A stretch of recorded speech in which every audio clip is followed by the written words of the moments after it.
கிறிஸ்துவுக்குள் பிரியமானவர்களே, உங்கள் யாவரையும் ஆண்டவராகிய இயேசு கிறிஸ்துவின் இனிதான நாமத்தினாலே வாழ்த்துகிறேன். இந்த காலை தியானத்தில் உங்களை சந்திக்க, ஆண்டவருடைய வார்த்தை பகிர்ந்து கொள்ள தேவன் கொடுத்த கிருபைக்காக அவருக்கு நன்றியை ஏறெடுக்கிறேன். இந்த நாளினுடைய வாக்குத்தத்தத்திற்கு நேராக நாம் கடந்து செல்லலாம்.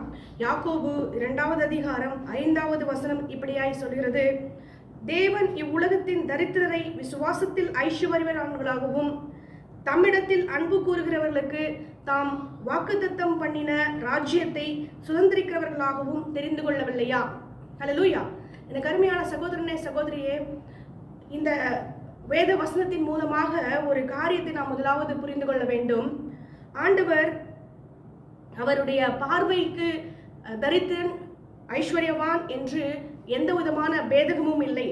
ஆண்டவர் தரித்திரவான்களாய் இருக்கிறவர்களையும் குறைவுபட்டவர்களாய் இருக்கிறவர்களையும் ஆண்டவர் தெரிந்து கொண்டு தேவன் நிறைவுள்ளவர்களாக மாற்றுகிறவராய் இருக்கிறார். யோபு 34வது அதிகாரம் 19வது வசனம் இப்படியாய் சொல்லுகிறது: இப்படி இருக்க பிரபுக்களின் முகத்தை பாராமலும் ஏழையை பார்க்கிலும் ஐஸ்வர்யவானை அதிகமாய் எண்ணாமலும் இருக்கிறவரை நோக்கி நீ இப்படி சொல்லலாமா? இவர்கள் எல்லாரும் அவர் கரங்களின் கிரியையே. பிரபுக்களாய் இருந்தாலும் ஏழையாய் இருந்தாலும் ஐஸ்வர்யவான் தரித்திரன் யாவரும் ஆண்டவருடைய கரத்தின் கிரியைகளாய் காணப்படுகிறோம். நாம் எப்படிப்பட்டவர்களாய் இருந்தாலும், குறைவுள்ளவர்களாய் இருந்தாலும், தரித்திரவான்களாய் இருந்தாலும், பலவீனர்களாய் இருந்தாலும் ஆண்டவருடைய பார்வையிலே நாம் அனைவருமே சமமாக கருதப்படுகிறோம்.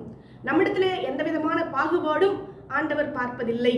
குறைவுள்ளவர்களாய் இருக்கிற நம்மையும் தேவன் தெரிந்து கொண்டு நம்மையும் ஆண்டவர் உயர்த்துகிறவராக, நிறைவுள்ளவராக மாற்றுகிறவராக காணப்படுகிறார். இந்த காரியத்தை நாம் முதலாவது புரிந்து கொள்ள வேண்டும். ஆண்டவர் நம்மை அப்படியாக மாற்றுகிறார். வேதம் இப்படியாக சொல்லுகிறது. 1 கொரிந்தியர் 1வது அதிகாரம் 27வது வசனத்திலே வாசிக்கும் பொழுது பலவீனமானவர்களை தெரிந்து கொள்கிறாராம் ஆண்டவர். இந்த உலகத்திலே குறைவுள்ளது எதுவோ, பலவீனமானது எதுவோ, ஞானிகளை வெட்கப்படுத்தும்படி தேவன் பைத்தியங்களை தெரிந்து கொள்கிறாராம். பலவீனனாய் நான் காணப்படுகிறேன், நான் தரித்திரவானாய் காணப்படுகிறேன், இந்த உலகத்திலே அநேக காரியங்களில் எனக்கு குறைவு காணப்படுகிறது என்று சொல்லி நாம் வேதனைப்பட்டு கொண்டிருக்கலாம். என்னை எல்லோரும் தரித்திரம் பிடிச்சவர்கள் என்று சொல்லுகிறார்கள். என்னை பார்த்தா வேலை ஆகலைன்னு சொல்றாங்க. அல்லது எனக்கே நான் ஆசீர்வாதமாய் இல்லை என்று நாம் கருதலாம். நான் தள்ளப்பட்ட நிலைமையிலே இருக்கிறேன், என் குடும்பத்திலே ஒதுக்கி வைக்கப்பட்ட நிலையிலே காணப்படுகிறேன் என்று சொல்லி நாம் வேதனைப்பட்டு கொண்டிருக்கலாம். ஆனால் எனக்கு பிரியமான சகோதரனே, சகோதரியே, ஆண்டவருடைய பார்வைக்கு நாம் எப்படி இருக்கிறோம்? ஆண்டவர் நம்மை எப்படி பார்க்கிறார்? ஆண்டவருடைய பார்வைக்கு நாம் அனைவருமே சமமாக கருதப்படுகிறோம். அனைவருமே நாம் சமமாக இருக்கிறோம் என்பதை நீங்கள் மறந்து போக வேண்டாம். தேவன் நம்ம அனைவரையும் ஒரே மாதிரி தான் பார்க்கிறார். ஒரே மாதிரி தான் ஆண்டவர் ட்ரீட் பண்றார். ஆண்டவருடைய பார்வைக்கு ஐஸ்வர்யவான், தரித்திரன், ஏழை, பிரபு யாவருமே ஒரே விதமாகத்தான் காணப்படுகிறோம் என்று வேதம் சொல்கிறது. ஆண்டவர் அப்படித்தான் நம்மளை பார்க்கிறார். ஆண்டவர் நம்ம அனைவரையுமே நேசிக்கிறார், அனைவரையுமே உயர்த்த விரும்புகிறார். நாம் ஒரு சில நேரத்திலே நாம் சொல்லுவது உண்டு, தேவன் என்னை தெரிந்தெடுத்ததற்கு ஏதோ ஒரு காரணம் உண்டு, என்னிடத்துல ஏதோ ஒரு நல்ல குணம் இருக்குது, அல்லது ஏதோ நான் ஒரு விதத்திலே என் குடும்பத்திலே மிகவும் சிறந்தவன் என்று நாம் நினைத்துக் கொள்ளுகிறோம். ஆனால் வேதம் இப்படியாக சொல்லுகிறது, பலவீனங்களை ஆண்டவர் தெரிந்து கொண்டிருக்கிறாராம். பலவீனங்களை தெரிந்து கொண்டிருக்கிறாராம். ஞானிகளை வெட்கப்படுத்தும்படி தேவன் பைத்தியங்களை தெரிந்து கொண்டிருக்கிறாராம். எனக்கு யாருமே உதவுவார் இல்லை என்று சொல்லி தன்னை வெறுமையாக்கி தாழ்த்தி தேவனை முன்னிறுத்தி ஒப்பு கொடுக்கிறவர்களை தேவன் தெரிந்து கொண்டிருக்கிறார் என்பதை நாம் புரிந்து கொள்ள வேண்டும். நாம் வெறுமையாக்கும் பொழுது ஆண்டவர் நம்மோடு கூடவே இருந்து பெரிய காரியங்களை செய்வார். எனக்கு அருமையான சகோதரனே, சகோதரியே, இந்த நாளிலே நீங்களும் நானும் தேவனை ஆராதித்துக் கொண்டிருப்பது ஏதோ நாம் சம்பாதித்த ஒரு பெரிய ஒரு காரியம் இல்லை. ஆண்டவர் தான் நம்மை தெரிந்து கொண்டிருக்கிறார். நீங்களோ அல்லது நானோ தேவனை தெரிந்து கொள்ளவில்லை. தேவன் தான் நம்மை தெரிந்து கொண்டிருக்கிறார். தேவன் தான் நம்மை தெரிந்து கொண்டிருக்கிறார். அவர்தாமே நம்மை தெரிந்து கொண்டு நம்மை முன்குறித்து தரித்திரவான்களாய் இருக்கிற நம்மை, பலவீனர்களாய் இருக்கிற நம்மை, பைத்தியங்களாய் இருக்கிற நம்மை உயர்த்தும்படிக்கு தேவன் தெரிந்து கொண்டிருக்கிறார். இது அவருடைய தெரிந்து கொள்ளுதல் என்பதை நாம் முதலாவது முழுமையாக புரிந்து கொள்ள வேண்டும், ஏற்றுக்கொள்ள வேண்டும். நாம் அவராலே பிடிக்கப்பட்டிருக்கிறோம், அவராலே தெரிந்து கொள்ளப்பட்டிருக்கிறோம். நாம் பலவீனர்கள், நாம் இந்த உலகத்திலே குறைவுபட்டவர்கள் என்பதை நாம் உணர்ந்து கொள்ள வேண்டும். குறைவுபட்டவர்களாய், பலவீனர்களாய் நாம் இருக்கிறபடினாலே நம்மை நாம் வெறுமையாக்கினதுனால தேவன் நம்மை தெரிந்து கொண்டிருக்கிறார். நம்மை உயர்த்த அவர் வாஞ்சிக்கிறார். ஆண்டவர் நம்மை உயர்த்தவே வாஞ்சிக்கிறார். வேதம் அப்படித்தான் சொல்லுகிறது. அவருடைய பார்வைக்கு யாவருமே சமமாக இருக்கிறோம். அவர் நம்மை தெரிந்து கொண்டதற்கு ஒரு காரணம் உண்டு. நாம் வெறுமையாக்கி இருக்கிறபடினாலே தேவன் நம்மை ஆட்கொண்டு வழிநடத்தி வருகிறார் என்பதை நாம் புரிந்து கொள்ள வேண்டும். ஆண்டவர் அப்படி நாம் வெறுமையாக்கி ஒப்பு கொடுக்கும் பொழுது குறைவுபட்ட நம்மை தேவன் தெரிந்து கொண்டு என்ன செய்கிறார் பாருங்க, நம்முடைய நிலையை மாற்றவே அவர் வாஞ்சிக்கிறார். வெளிப்படுத்தின விசேஷம் 2வது அதிகாரம் 9வது வசனம் இப்படியாய் சொல்லுகிறது, ஆண்டவர் நம்முடைய நிலையை உணர்ந்திருக்கிறாராம். ஒரு மனுஷனை தேவன் தெரிந்து கொள்ளும் பொழுது அவர்களுடைய சூழலை ஆண்டவர் மிக நன்கு கணித்திருக்கிறார். நாம் வேண்டுமானால் சொல்லலாம், இவர்களை நான் இங்கு பார்த்தேன் அங்கு பார்த்தேன், இவர்கள் இப்படி அவர்கள் அப்படி என்று நாம் மனுஷர்களை வகை வகையாக பிரிக்கலாம், அவர்களுக்கு பெயர்களை வைக்கலாம். ஆனால் தேவன் ஒரு மனுஷனை தெரிந்து கொள்ளும் பொழுது அவர்களுடைய சூழலை தேவன் பார்க்கிறவராக காணப்படுகிறார். அவருடைய நிலையை தேவன் முழுவதும் அறிந்திருக்கிறார். வெளிப்படுத்தின விசேஷம் 2வது அதிகாரம் 9வது வசனம் இப்படியாய் சொல்லுகிறது, உன் கிரியைகளையும் உன் உபத்திரவத்தையும் நீ ஐஸ்வர்யம் உள்ளவனாய் இருந்தும் உனக்கு இருக்கிற தரித்திரத்தையும் தங்களை யூதர் என்று சொல்லியும் யூதராயிராமல் சாத்தானுடைய கூட்டமாய் இருக்கிறவர்கள் செய்யும் தூஷணத்தையும் அறிந்திருக்கிறேன். தேவன் நாம் செய்கிற யாவற்றையுமே அறிந்திருக்கிறார். நம்முடைய சூழலை அறிந்திருக்கிறார். நாம் என்ன நிலையிலிருந்து தேவனுக்கு விட்டு கொடுத்திருக்கிறோம் என்பதை அறிந்திருக்கிறார். என்ன நிலையிலே நாம் தேவனை பிடித்திருக்கிறோம் என்பதை அறிந்திருக்கிறார். என்ன நிலையிலே ஆண்டவரை தொடர நாம் முயற்சிக்கிறோம் என்பதை அறிந்திருக்கிறார். என்ன நிலையிலே நாம் ஆண்டவருக்காக வாழ வேண்டும் என்று இந்த உலகத்திலே போராடி கொண்டிருக்கிறோம் என்பதை தேவன் அறிந்திருக்கிறார். இவைகள் எல்லாவற்றையும் மனுஷர் ஒருவேளை அறியாதிருக்கலாம், ஆனால் ஆண்டவர் சகலத்தையும் அறிந்திருக்கிறார். நீங்களும் நானும் யார் என்பதை தேவன் அறிந்திருக்கிறார். இந்த நிலையிலிருந்து வந்திருக்கிறோம், என்ன நிலையிலே வாழ்ந்து கொண்டிருக்கிறோம் என்பதை தேவன் முற்றிலுமாய் அறிந்தவராயிருக்கிறார். தேவனே நம்மை தெரிந்து கொண்டிருக்கிறார். அவருடைய பார்வைக்கு சகலமும் சமமாய் காணப்படுகிறது. நீங்களும் நானும் யாராய் இருந்தாலும் எப்படிப்பட்டவர்களாய் இருந்தாலும் நம்மை ஆண்டவர் ஒரே விதமாகத்தான் கருதுகிறார், ஒரே விதமாக தான் நடத்த முயற்சிக்கிறார். நாம் குறைவுபட்டவர்கள், ஆகவே ஆண்டவர் நம்மை நிறைவாக்க மாற்ற முயற்சிக்கிறார். நாம் தரித்திரவான்கள், நாம் பலவீனர்கள், நாம் பைத்தியங்கள். இதை நாம் புரிந்து கொள்ள வேண்டும். நாம் இதை உணராதபடிக்கு நான் மிகவும் உயர்ந்தவள், நான் சிறந்தவள், நான் எல்லாரை காட்டிலும் என்னுடைய தகப்பனார் குடும்பத்திலே நான் சிறந்தவள், ஆகவே தேவன் என்னை தொட்டிருக்கிறார், ஆகவே தேவன் என்னை தெரிந்து கொண்டிருக்கிறார் என்று சொல்லி நாம் மேன்மை பாராட்டி தெரிந்து கொண்டிருக்கிறோம். ஆனால் எனக்கு பிரியமானவர்களே, தேவன் நம்மை குறைவுள்ளவர்களாய் இருக்கிறோம் என்பதை அறிந்து தெரிந்து கொண்டிருக்கிறார். தேவன் நம்மை பலவீனர்கள் என்பதை உணர்ந்து அறிந்து தெரிந்து கொண்டிருக்கிறார். நம்மை பலவான்களாய் மாற்றும்படிக்கு அறிந்து தெரிந்து கொண்டிருக்கிறார். இதை நாம் புரிந்து கொள்ள வேண்டும். நம்மை பலவான்களாய் மாற்ற வேண்டும் என்று முயற்சிக்கிறார். அந்த தேவனுக்கு நாம் நம்மை தாழ்த்தி முழுவதுமாய் விட்டு கொடுக்கும் பொழுதுதான் தேவன் செயல்பட முடியும், தேவனுடைய கிரியைகளை நாம் பார்க்க முடியும் என்பதை நாம் உணர்ந்து கொள்ள வேண்டும். நாம் யாவரும் தேவனுடைய கிரியையாய் காணப்படுகிறோம், அவருடைய கரங்களின் கிரியையாய் காணப்படுகிறோம். ஏழை, பிரபுக்கள், தரித்திரன், ஐஸ்வர்யவான் யாவருமே அவரின் கரங்களின் கிரியை என்பதை நாம் மறந்து போகக்கூடாது. 1 தீமோத்தேயு 6வது அதிகாரம் 18வது வசனம் இப்படியாய் சொல்கிறது, நன்மை செய்யவும் நற்கிரியைகளில் ஐஸ்வர்யவான்களாகவும் தாராளமாய் கொடுக்கிறவர்களும் உதாரண குணமுள்ளவர்களாய் இருக்கவும் நாம் எப்படி காணப்படவும் ஆண்டவர் தெரிந்து கொண்டிருக்கிறார். நன்மை செய்கிறவர்களாக, நற்கிரியைகளிலே ஐஸ்வர்யவான்களாக மாற வேண்டும். நாம் நினைத்துக் கொண்டிருக்கிறோம், இந்த உலகத்துல நாம் தரித்திரவான் தரித்திரவான் என்றே சொல்லிக் கொண்டிருக்கிறோம். நற்கிரியைகளை செய்ய ஐஸ்வர்யவான்களாக மாறலாமே, நற்கிரியைகளை செய்யலாமே. நமக்கு தெரிந்த வரைக்கும் யாருக்காவது ஒரு நன்மையை செய்யலாமே, நன்மையை சொல்லலாமே. இப்படி நற்கிரியைகளை செய்வதிலே நம்மை நாம் ஐஸ்வர்யவான்களாக உயர்த்தி கொள்ளலாமே. இதை நாம் செய்ய முற்படுவதில்லை. நமக்கு தெரிந்த நன்மையா இருந்தாலும் கூட 4 பேருக்கு சொல்ல நாம் முற்படுவதில்லை. நாம் அதிலே தரித்திரர்களாய் நாமே நம்மை தள்ளிக் கொள்ளுகிறவர்களாய் காணப்படுகிறோம். ஆனால் நாம் நம்முடைய கிரியைகளிலே ஐஸ்வர்யவான்களாக வெளிப்படுத்தலாம். நாம் அப்படி முயற்சி செய்யும் பொழுது, ஆண்டவருக்கு நாம் நம்மை விட்டு கொடுக்கும் பொழுது, ஆண்டவருக்காக வாழும் பொழுது, கர்த்தர் நம்மை விசுவாசத்தில் ஐஸ்வர்யவான்களாக மாற்றுவேன் என்று சொல்கிறார். அதைத்தான் யாக்கோபு 2வது அதிகாரம் 5வது வசனம் சொல்கிறது, இந்த உலகத்தின் பார்வையிலே தரித்திரவான்களாய் இருக்கிற உங்களை விசுவாசத்தில் ஐஸ்வர்யவான்களாக மாற்ற தேவன் தெரிந்து கொண்டிருக்கிறார். நற்கிரியைகளிலே உங்களை உயர்ந்தவர்களாக, சிறந்தவர்களாக, ஐஸ்வர்யவான்களாக மாற்றிக்கொள்ள நம்மாலே முடியும். உங்கள் ஒவ்வொருவராலும் முடியும். நாம் ஒவ்வொருவராலும் நம்மை மாற்றிக்கொள்ள முடியும் என்பதை நாம் உணர்ந்து நம்மை மாற்றிக்கொள்ளும் பொழுது ஆண்டவர் நமக்கு பெரிய காரியங்களை செய்வார். லூக்கா 16வது அதிகாரம் 15வது வசனம் இப்படியாய் சொல்லுகிறது, இந்த உலகத்தின் பார்வைக்கு மேன்மையானதை, நன்மையானதை செய்யவே நாம் முயற்சித்துக் கொண்டிருக்கிறோம். இந்த உலகத்துல நாம வாழற காலம் முழுசுமே நம்ம யாராவது ஒருத்தருக்கு நல்லவங்களா இருக்க மாட்டோமா?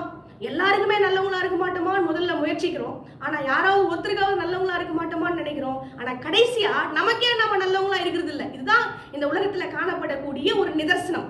உண்மை இதுதான். நம்ம எல்லாருக்கும் நல்லவங்களா இருக்கணும்னு முயற்சிக்கிறோம். கடைசியா யாராவது ஒருத்தருக்காவது இறுதியா என்ன நடக்குது? நமக்கே நல்லவங்களா இருக்கிறது இல்லை. ஆக மொத்தம் இந்த உலகத்துல நாம் வாழற வாழ்க்கை முழுதுமே நாம் இந்த உலகத்தின் மனுஷரையும் நம்மையுமே நாம் பார்த்து கொண்டிருக்கிறோம். ஆனால் வேதம் இப்படியாக சொல்லுகிறது.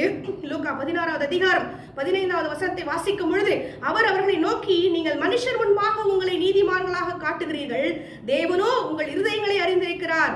மனுஷருக்குள்ளே மேன்மையாக எண்ணப்படுகிறது, தேவனுக்கு முன்பாக அருவருப்பாய் இருக்கிறது. நம்ம எப்பவுமே நம்ம மனுஷர்கள் முன்பாக நம்மை நல்லவர்களாகவே காண்பிக்க, அவர்கள் முன்பாக நம்மை நல்லவர்களாகவே நிறுத்த நம்ம ப்ரொஜெக்ட் செய்ய நம்ம முயற்சி செய்கிறவர்களாய் காணப்படுகிறோம்.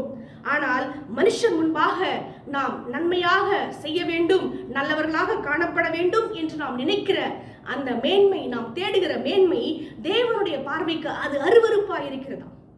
அது அருவருப்பாய் இருக்கிறதாம். ஒரே வார்த்தையில் ஆண்டவர் சொல்லிட்டார், நீ இந்த உலகத்துல என்னதான் நீ நல்லவளா வாழணும் நீ போராடினாலும் அதை பார்க்கறதுக்கு எனக்கு அருவருப்பா இருக்குது.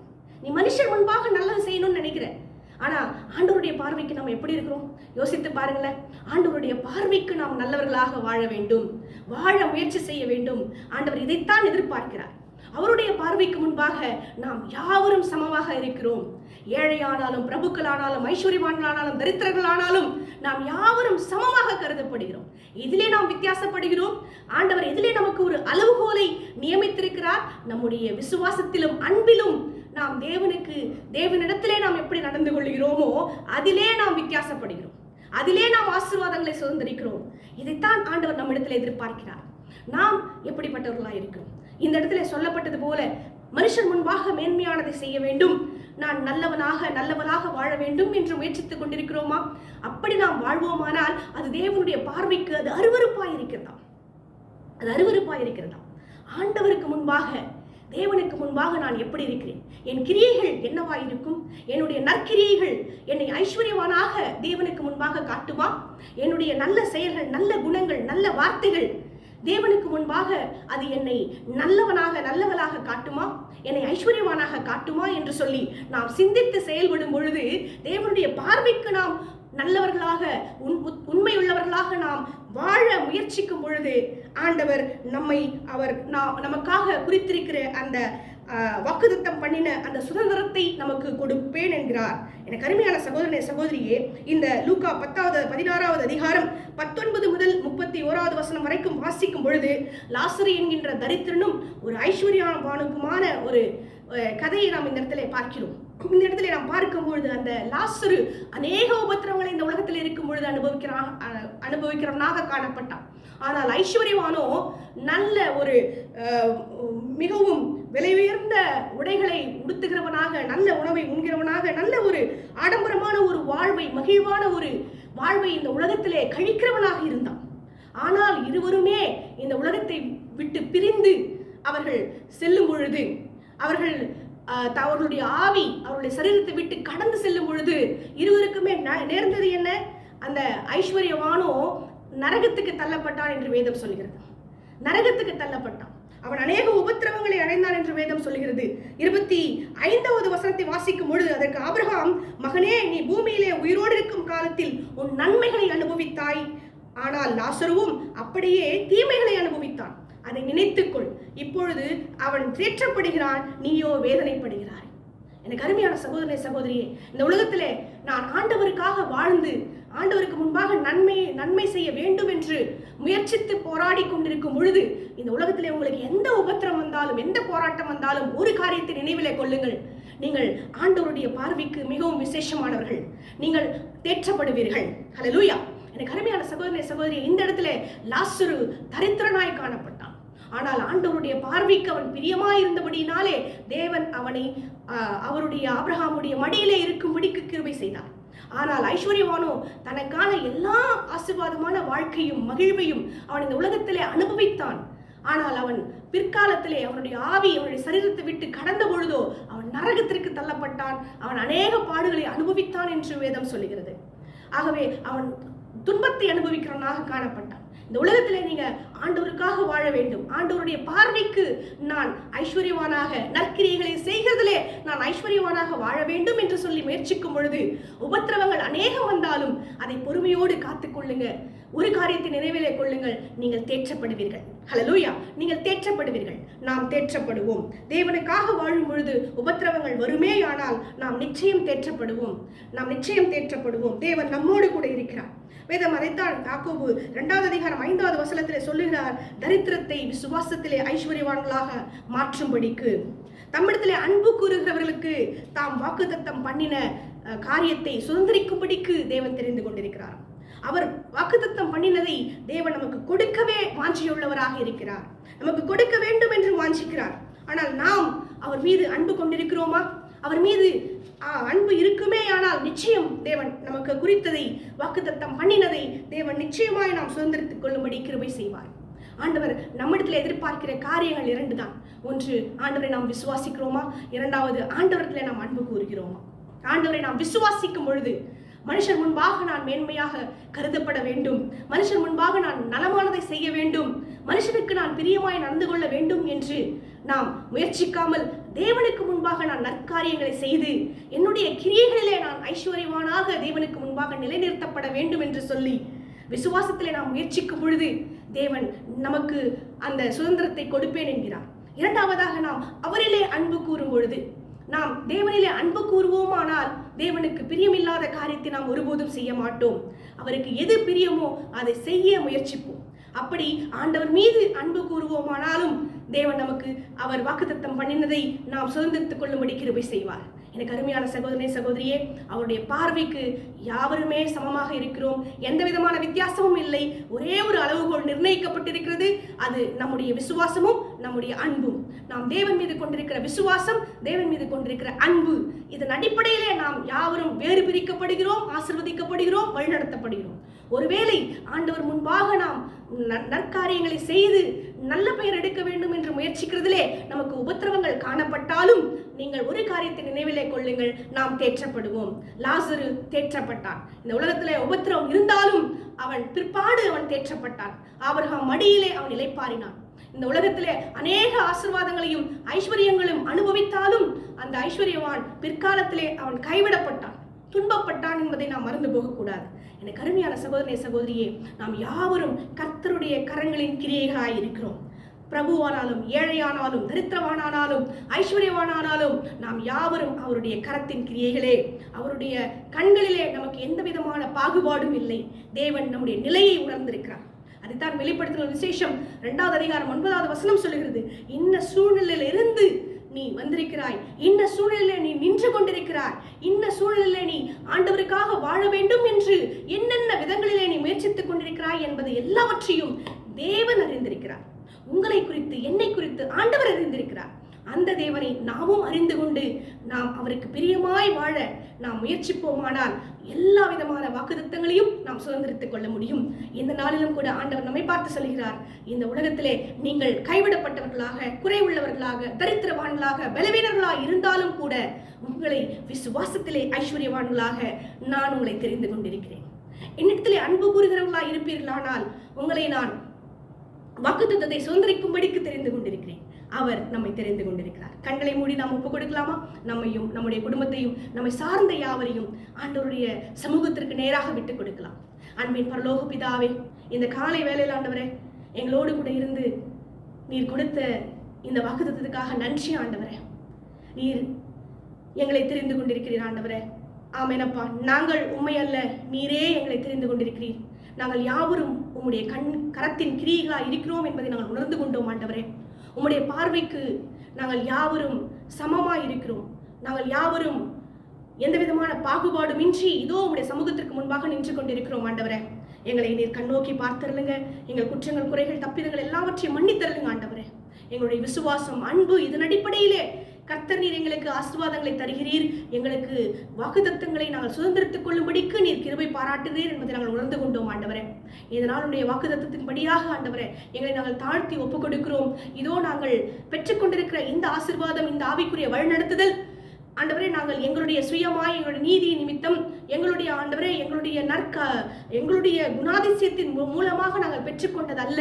இவைகள் எல்லாம் தேவரே நீர் எங்களுக்கு கொடுத்திருக்கிற ஈவு என்பதை நாங்கள் உணர்ந்து கொண்டோம் ஆண்டவரே. நீர் குறைவுள்ளவர்களை தெரிந்து கொண்டிருக்கிறீர், பலவீனர்களை தெரிந்து கொண்டிருக்கிறீர், பைத்தியங்களை தெரிந்து கொண்டிருக்கிறீர் என்பதை நாங்கள் உணர்ந்து கொண்டோம் ஆண்டவரே. ஆமேனப்பா, எங்களை நாங்கள் வெறுமையாக்கி தாழ்த்தி ஒப்புக் கொடுக்கிறோம். நாங்களும் அப்படிப்பட்ட குறைவுள்ளவர்கள் தான் ஆண்டவரே, நாங்கள் உணர்ந்து கொண்டோம் ஆண்டவரே. எங்களை தாழ்த்துகிறோம் ஆண்டவர். நீர் எங்களை முழுமையாய் ஆட்கொள்ளுவீராக, வழிநடத்துவீராக ராஜா. ஆமென் இயேசு சுவாமி, எங்களை தாழ்த்தி ஒப்புக் கொடுக்கிறோம். இந்த நாளில் இந்த காலை தியானத்துல அமர்ந்து ஜெபித்துக் கொண்டிருக்கிற ஒவ்வொரு விசுவாச குடும்பத்தாரையும் உடைய கரத்திலே ஒப்புக் கொடுக்கிறோம் அப்பா.